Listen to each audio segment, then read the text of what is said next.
People are outraged that Trump is letting refugees into the US. Wow, what kind of alternate dimension did we get teleported into? Welcome to America Uncovered. I'm Chris Chappell. Stop me if you've heard this one before. Trump has a white nationalist agenda. He wants to make America white again with flagrant racism. Do we just go back in time to 2016? Quick, everyone invest in Bitcoin. The Trump administration is a lot of things. But one thing it certainly is a white nationalist project. The president, in my view, has not hidden his racism behind a bushel. Well, considering a bushel only holds 64 pints, if Trump did have racism to hide, he'd probably need something a little bigger. So, what's really got people riled up this time? Actually, that could be the name of just about every episode on this channel. Well, a group of 59 white South Africans were granted refugee status and arrived in the U.S. earlier this week. It's not every day that news cameras are here to watch passengers disembark, but this is an unusual sight in the U.S. People labeled refugees being welcomed in the United States. Welcome! Also unusual, deputy secretaries from the State Department and the Department of Homeland Security here to greet them. Remember, back in February, Trump criticized what he called egregious actions of the South African government. According to Trump, South Africa is confiscating land and treating certain classes of people very badly. White people are being oppressed. I can't tell if that's a loss for humanity or a win for equity and inclusion. Trump has even called it genocide. It's a genocide that's taking place that you people don't want to write about, but it's a terrible thing that's taking place. And farmers are being killed. They happen to be white, but whether they're white or black makes no difference to me. But white farmers are being brutally killed, and their land is being confiscated in South Africa. So Trump created an executive order that instructed the Secretaries of State and Homeland Security to work through the United States Refugee Admissions Program for Afrikaners in South Africa who are victims of unjust racial discrimination. Then before anyone gets upset that they were prioritized, remember, only 59 showed up. That's barely enough for a ska band. AP News reports that the Department of Health and Human Services Office for Refugee Resettlement is offering support, including housing, furniture, and other household items, and expenses like groceries, clothing, diapers, and more. Many just arriving in the U.S. felt they were out of options. The Epoch Times says some of the asylum seekers said they felt they had no choice but to leave South Africa, citing high unemployment and crime rates and an environment they said makes white people feel as if they don't belong. High unemployment and crime? So does that mean residents of San Francisco can also apply to be refugees? One South African woman claimed, "I have to feed my children. I can't find a job. I have applied for jobs, but the companies reject me as soon as they find out I'm white. I have no choice but to leave. The government makes us feel as if white people do not belong. People in need getting help." That's just about the most horrible thing I've ever heard. Many are not happy that Trump's letting refugees in, or at least not these kind of refugees. Is it because they're afraid these 59 people are going to drain the U.S.'s resources and threaten our way of life? Critics suggest that Trump is prioritizing white South Africans over all other refugees for a reason as subtle as an air raid. So what do they really mean? Say it with me. White supremacy. It's so deeply and morally wrong-headed and repulsive. These are the descendants of the people who created the most diabolical system of white supremacy in human history, apartheid. It's taking places away from refugees who are really being crushed by authoritarian governments and military governments. For these folks who have never had anything happen to them. And Trump amazingly called it a genocide, one of the worst lies I've ever heard him say. There's just been a small handful of farmers that have been killed over the past 10 years. Wait, did they say these people don't deserve to be in America because their ancestors were behind apartheid? This also happens to be a large part why the Progressive Episcopal Church says it's refusing to help resettle white Afrikaners and will end refugee resettlement agreements with the federal government. Yep. Nothing more Christian than refusing to help those in need. I remember reading that in the Bible. They all say this is in the name of racial justice. Wait, are they implying that skin color should be a criteria for determining whether someone should be let into the U.S.? Well, that sounds a bit And so there's a big effort to make these refugees out to be not actually victims. This South African farmer bull, which is the most blatantly obvious racist ever.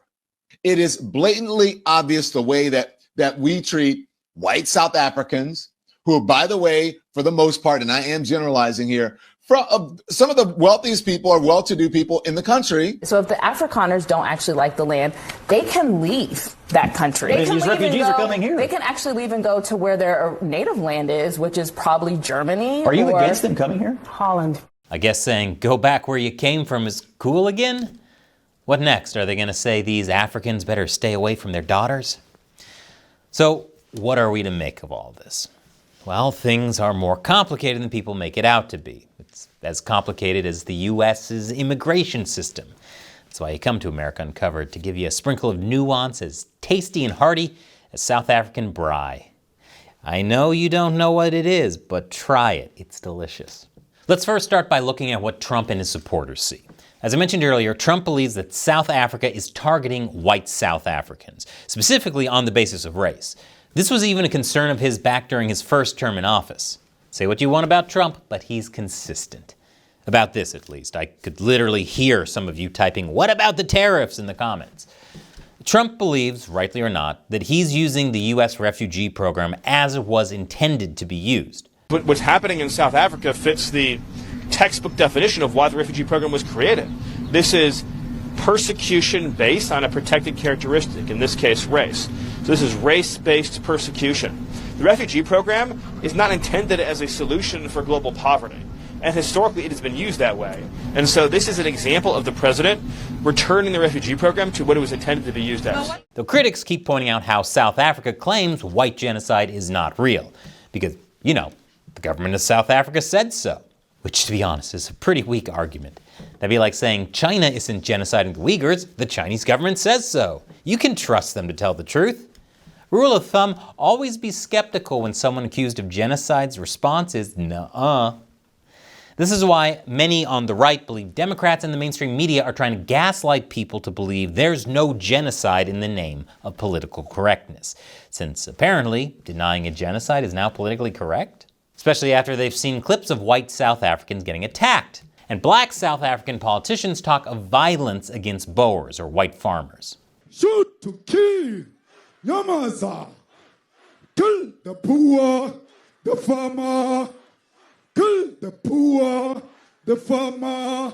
Must never be scared to kill. A revolution demands that at some point there must be killing, because the killing is part of a revolutionary act. If all of us will kill 5 white people, we'll kill their children, we'll kill their women, we'll kill anything. But hey, those specific calls to violence against specific groups of people could mean anything and could be directed at anyone. There's also the fact that white South Africans have voiced concerns of their own government. The images that we saw of the South Africans leaving the country last night, I think, or 2 nights ago, it is a sad image. It's a sad image because they are leaving the country. It's a sad image because they don't see any hope anymore for them in the country, and they would very much have preferred to stay in the country. The circumstances that they presented and the decision that they've made compelled them to go to the United States. But as I pointed out in a previous episode on this, many white South Africans turned down Trump's immigration offer, citing love and commitment to their homeland. Hence there only being a ska band's worth that showed up. So we say, by far, most Afrikaners will remain in South Africa. We respect the decision of those that have decided to leave the country and go to the US. And we, as I said, it's a sad situation. Yeah. But we are wanting to advance the solutions that we have here. Critics, on the other hand, can't see how Trump could allow white Afrikaners, but not refugees from Guatemala or El Salvador. After Trump upended the U.S. refugee admissions program, he left more than 100,000 refugees in legal limbo. He sought to cut temporary legal status short for hundreds of thousands of Cubans, Haitians, Venezuelans, and Nicaraguans. He also terminated temporary protected status for Afghans. Many of these people are seeking refuge from gang violence, authoritarian regimes, poverty, and more. But Trump's okay with quickly letting in white South Africans. Why is that okay? Is it because of the assumed reason? If they're all white, they're alt-right? Well, for one, it's worth mentioning that he only brought in 59 people, and they're here legally, as opposed to millions upon millions of illegal immigrants. It's also worth noting that they have temporary legal status, which is just that, temporary. They'll need to find alternative ways to stay in the U.S. legally. That's actually what happened with the Afghan refugees. Their temporary status expired. Yet somehow people are making this out to be the most outrageous thing Trump has done, until he does the most outrageous thing next week, and again, every week, on a new episode of What's Got People Riled Up This Time. But at some point, people coming into the U.S. need to figure out how they'll be able to legally stay in the U.S. It's slightly more complicated than just getting in and yelling, "Ollie, ollie, oxen free." This whole ordeal with refugees exposes a much bigger problem. The U.S. immigration system is utterly broken. Millions upon millions of migrants have come in outside the normal immigration process, overwhelmed entire systems and communities, and brought preventable problems with them. They also become a vulnerable, easily exploited population. They're victims of slave labor and human trafficking, especially the 300,000 children the Biden administration just lost track of. This has screwed over the normal legal immigration process, which is already confusing, and normal legal immigrants trying to live their lives in the U.S. While it's true that the U.S. can't solve the world's problems by just bringing anyone and everyone in, something needs to be done to fix U.S. immigration. But nobody knows how. Turns out complex systems are complex. Wow, who knew you couldn't just fix things with simple solutions and campaign slogans? Trump is trying to do that his way while rooting out what he sees as loopholes for illegal immigration. Whether he's doing it right or not is up for you to decide. Let me know what you think in the comments below. I do love reading them, even if I can't respond to everyone. And if you want to support more episodes, we do have a Patreon at patreon.com/AmericaUncovered. Once again, I'm Chris Chappell. Thank you for watching America Uncovered.